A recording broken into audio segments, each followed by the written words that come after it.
77 yaşlı Vasiliy Origoroviç Gürcüstanda məskunlaşan Ukraynalı qaçqınlardan biridir. Диванчик хороший. Потому что с первых дней начала войны Tam miqyaslı işğalın ilk günlərindən etibarən Novaya Xarkovka Rusiya işğalçı əsgərlərinin nəzarəti altına keçdi. Onlar şəhərdə heç bir məhdudiyyət olmadan gəzirdilər. Avtomat daşıyır, tanklar və zirehli texnikalar sürürdülər. Əvvəlcə evdən çıxmırdıq, heç yerə getmirdik, çünki bunun müvəqqəti olduğunu düşünürdük. Amma tezliklə raket hücumları başladı, partlayışlar.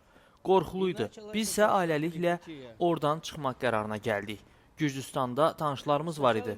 Ona görə də bura gəlməyə qərar verdik. Əvvəlcə Tbilisidə bir kilsənin yanında sığınacaqda yaşadıq. Mən, həyat yoldaşım, qızım və 2 nəvəm. Bir müddət sonra isə Tbilisidə ayrıca bir mənzil kirayələdik. две внучки. Почему-то баркасы с Франции, а само Müharibədən əvvəlki həyatında musiqiçi olan Vasiliy, qaçqın olduqdan sonra özünü musiqiçi olaraq təqdim edə bilmədiyini deyir. баркас такой и парусник.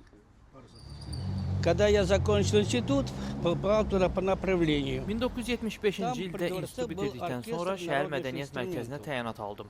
Orada xalq orkestri vardı, böyük bir caz orkestri. Orkestri idarə etməyə başladım və dirijor kimi fəaliyyət göstərdim. 50 il ərzində Ukraynanın demək olar ki, bütün şəhərlərində konsertlər verdik. Həyatımın əsas hissəsi bayan çalmaqdan ibarətdir. Belə ki, mən təkcə orkestr dirijoru deyiləm, eyni zamanda ixtisasla daha çox bayanistəm. Ansambl musiqiçisi kimi Baltikyanı ölkələrdə, Bolqarıstanda, Portuqaliyada, Avstriyada olmuşam.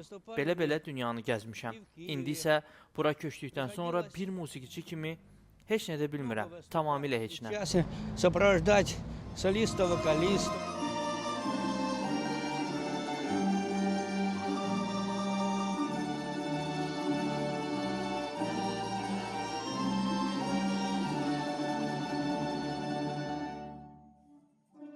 Месяц, полтора-два, не больше. И, естественно, брать с собой такие Elə вещи bilirdik ki, было maksimum многовато, bir потому yarım что 2 aylıq конечно, gedirik. необходимо, Təbii ki, самое bu qədər такое. qısa müddət üçün bahalı əşyalar götürmək mənasız idi. Ona görə də ancaq vacib əşyaları götürdük. Və təəssüf ki, Tbilisidə qaldığım müddətdə heç yerdə bir dənə də olsun bayan görməmişəm. Ruhum ağrıyır, amma nə etmək olar? Burada Ukrayna evində böyük ansambllarla iş təcrübəmin olduğunu dedim. Mənə xor yaratmaq təklif olundu, amma təəssüf ki, nə kifayət qədər musiqiçi var, nə də alət. Ona görə də hələ ki, hər şey dayanıb. Görək nə olacaq? Подали идею создать хор при украинском доме. Gürcüstandakı həyatından danışan Vasiliy, özünü musiqi ilə təsəlli etdiyini və gələcək planlarının evinə qayıtmaq məsələsinin müəmmalı olduğunu bildirir. Веселенькие такие. Знаете, что меня спасает? Дело в том, что я хожу много по концертам. Bilirsiniz, məni burada nə xilas edir? Musiqi. Hər zaman konservatoriyaya, filarmoniyaya, baletə gedirəm. Burada operalarda artıq hamı məni tanıyır.